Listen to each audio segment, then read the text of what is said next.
میرے اسلامی بہنوں، سب کچھ کرنا لیکن اپنے شوہر کو ان 5 جگہوں پر اکیلا مت چھوڑنا، ورنہ یاد رکھنا تمہاری زندگی اجڑ جائے گی، تم دنیا میں ذلیل اور رسوا ہو جاؤ گی۔ اپنے شوہر کو ان 5 موقعوں پر اگر اکیلا چھوڑو گی تو یاد رکھنا ساری زندگی سکون کی سانس نہیں لے پاؤ گی۔ شوہر کی بد دعا تمہاری زندگی تباہ اور برباد کر دے گی، پھر تم ساری زندگی تڑپتی رہو گی، کچھ اس طرح تڑپ ہوگی کہ پھر بچنے کی کوئی بھی امید نظر نہیں آئے گی، کچھ اس طرح مصیبتوں کی دلدل میں پھنسو گی کہ باہر نکلنے کا کوئی راستہ ہی نہیں ملے گا۔ تاریخ گواہ ہے کہ جن جن عورتوں نے اپنے شوہر کو ان 5 موقعوں پر اکیلا چھوڑا ہے، ان عورتوں کو پھر کبھی سکھ کا سانس نصیب نہیں ہوا، اللہ ان پر ہمیشہ کے لیے ناراض ہو گیا۔ ایسی عورتوں پر زمین بھی لعنت کرتی رہیں اور اللہ کے نوری فرشتے بھی لعنت کرتے رہے۔ تاریخ گواہ ہے کہ جن عورتوں نے اپنے شوہر کو ان 5 موقعوں پر بیزار اور بے یار و مددگار چھوڑا، ان کی زندگی بربادی کی مثال بن گئی۔ اللہ کی رحمت ان عورتوں سے دور ہو گئی اور وہ دنیا میں شرمندگی کا نشان بن گئی۔ میری پیاری اسلامی بہنوں، آج کا بیان بہت خاص ہونے والا ہے۔ یہ بیان تمہاری زندگی بدل دے گا، تمہیں جہنم کے راستے سے ہٹا کر جنت کے راستے پر کھڑا کر دے گا۔ بس آپ سے گزارش ہے کہ یہ بیان پورا سنیں اور اگر ہو سکے تو اپنے آس پاس کی عورتوں کو بھی سنائیں۔ وہ 5 موقع بتانے سے پہلے میں سب سے پہلے آپ کو ایک چھوٹا سا واقعہ سناؤں گا۔ اس عورت کا واقعہ ہے جس نے اپنے شوہر کو 5 موقعوں پر اکیلا چھوڑ دیا تھا۔ پھر اس کی زندگی میں کون کون سی مصیبتیں آئیں، اس کی زندگی میں کون کون سے برے وقت آئے، پھر اللہ تعالیٰ نے جب اس پر عذاب بھیجا تو وہ منظر کیسا تھا۔ یہ سب جاننے کے لیے آج کے بیان کے ساتھ جڑے رہے۔ ایک اللہ والا تھا جس کے دل کا تعلق اللہ کی ذات سے جڑا ہوا تھا، وہ ہمیشہ اللہ کی محبت میں ڈوبا رہتا تھا۔ ایک دن وہ لمبے سفر پر نکلا۔ سفر اتنا طویل تھا کہ اس کا جسم تھکان سے نڈھال ہو گیا۔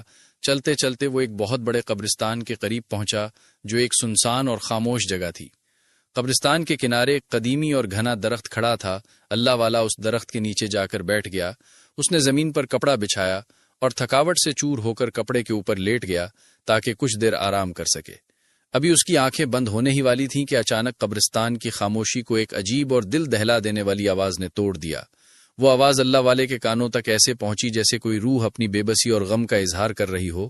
کوئی کہنے والا کہہ رہا تھا، یا اللہ میری بیوی کو کبھی معاف نہ کرنا، وہ بیوی جو اس وقت قبر کے اندر سوئی ہوئی ہے اسے کبھی بخشش نصیب نہ کرنا، اس بدبخت کو کبھی معاف نہ کرنا کیونکہ اس نے مجھے 5 جگہوں پر اکیلا چھوڑ دیا تھا، میری مدد نہیں کی تھی، اسی لیے اسے کبھی معاف نہ کرنا۔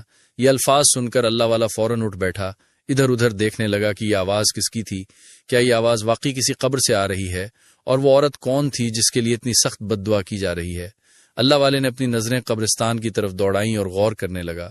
قبرستان کی خاموش فضا میں وہ آواز ایک بار پھر گونجی، یا اللہ اسے کبھی معاف نہ کرنا، یہ گنہگار تھی، اس نے میرے ساتھ وہ کیا جو ناقابل بیان ہے، کیونکہ اس نے مجھے 5 موقعوں پر اکیلا چھوڑ دیا تھا۔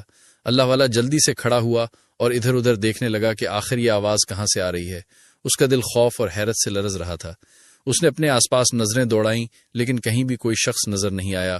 آواز بہت واضح تھی، گویا کوئی کسی قبر کے پاس بیٹھ کر دل کی گہرائیوں سے یہ بد دعا کر رہا ہو، یا اللہ میری بیوی کو کبھی معاف نہ کرنا۔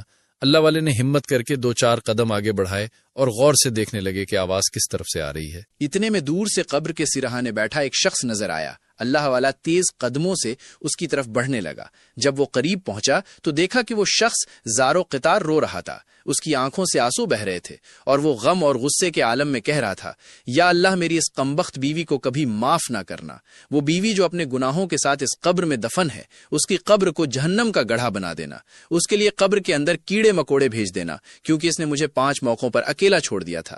یہ الفاظ سن کر اللہ والے کا دل دہل گیا۔ وہ حیرت اور خوف کے عالم میں اس شخص کے پاس جا کر کھڑا ہو گیا۔